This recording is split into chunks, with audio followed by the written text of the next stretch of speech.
Well, welcome to all of our community groups. I know you guys are hanging out there in your homes, making friends and family. If we've not had a chance to meet yet, my name's Emily. I serve on the team here at Renovation, and I am here with our great friend and lead pastor, Pastor John. Great to be hanging out with you here today. It's good to be here with you today. Yeah, what a privilege. It's been so much fun, and hopefully everyone there in your homes are having a great time together. And man, I'm so thankful for what God's doing in all of our community groups. I've had a chance to go to a bunch of them, and it's been a ton of fun. I hear it's been amazing. Good. Yes. So today we are wrapping up week 4 of our series, Build the House. And we've been talking about a really important topic, faith, our view of money, and how our giving is a direct reflection of our hearts. And so I just wanted to hear from you. Can you share a little bit about how you've seen this area grow in correlation to your spiritual journey? Yeah, it's such a big deal, Emily. We talk about practical ways for us to grow our faith. And when I talk about these areas, God wants to grow our faith. One of the most practical way he does that is through how I trust him with the money he's entrusted me. I might want to say my money, but it's not my money. It's God's money. And it really is having an understanding of that. Without the understanding of that, you simply will not be willing to release it. But when you understand it's his money anyways, it's easy to release something that doesn't even belong to you. Yeah, that's a really good point to make. And, you know, when I think about the fact that we are always looking for ways that we can make practical application for families, how is it that when you think about a family, how would they be able to commit their time, talents, and treasures first to God? What's a practical way that they could do that? Well, the most practical way and what we hope for, it's why we resource, is we want families to have conversations around it. That is as practical as it gets. Having conversations about kingdom advancement and how that family values it, from the children all the way through the teenager, to the moms and dads. How can we talk about what it looks like for our family to be on mission for Jesus, to be the church? And so therefore you make decisions based upon that. The values of Jesus is lived out through the way we steward our lives. So I would say, practically, talk about it. And then dream and create and have fun. Think about the ways in which you can make a difference. We do it collectively through our Four Tops of Serve days.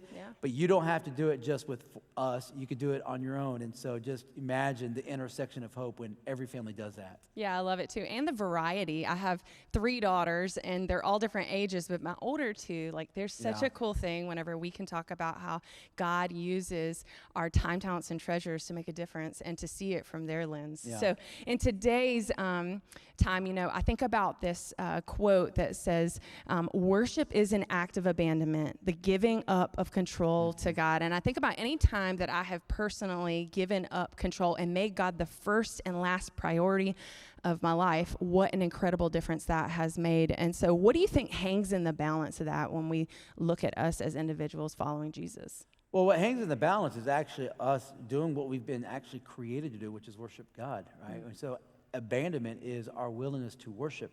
So if I'm singing, what I'm doing is I'm abandoning myself to sing and declare God's goodness. Whether I'm singing or whether I'm serving others, it's an act of giving of myself. And so when I do that, it ultimately accomplishes what God's created us for in his image, to glorify him, to magnify him. So abandonment is a big deal. It's also very hard because we're very self-aware.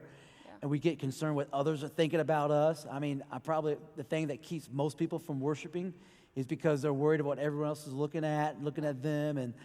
And that's abandonment. When you don't care what others think, that's abandonment. You don't worship Jesus because he's worthy to be worshiped. It impacts our worship. Giving is an act of worship. Serving Jesus through loving others, good deeds, is an act of worship. And that only happens when there's abandonment. Yeah, that's really good. And that's a hard step for us to take sometimes. It's so hard, But it's good to acknowledge that and to work through that. So when you're thinking about what the next step for us as a church as a whole, what would you say that next step is for us?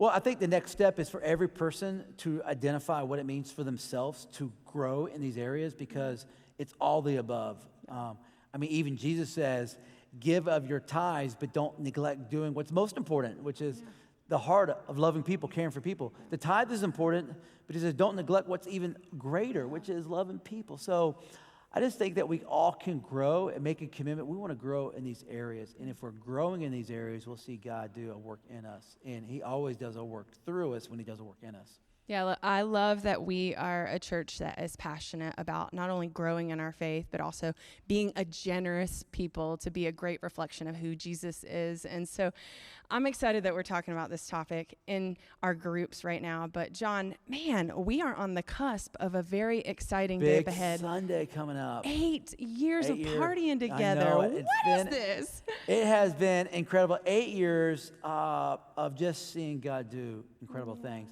And you remember this conversation, Emily, when we first started Renovation Church, we were like, what do we want to experience on a Sunday morning? And we want to experience celebration. Yeah. Celebration of what God has done for us should be celebrated, and we worship in that. But also celebrating others that are finding community. And man, we're moving into an 8-year celebration, and I'm excited about that. And as we prepare for 8-year celebration, few things. Make sure you show up because we got some people getting baptized, right? Yeah, big baptism celebration. Baptism Sunday. You got to be a part of the celebration. It is not the same if you're not at the party. So make sure you're here. Second, Commitment Sunday. Many of you are thinking about what to give, how to give, and we're just saying just come ready to give of that commitment. We'll have a special giving moment with you and your family, and you give accordingly. And we're looking forward to what God's going to do in that 3-year commitment to the over and above to be able to reach this community like never before. And then that afternoon time, 4 o'clock, after party. We showing up at the party, and we want you to be there. It's going to be a great time. Well, we cannot wait to hear how these conversations roll out. We will see you back next Sunday for the big party, and we'll see you then. Take care. Bye.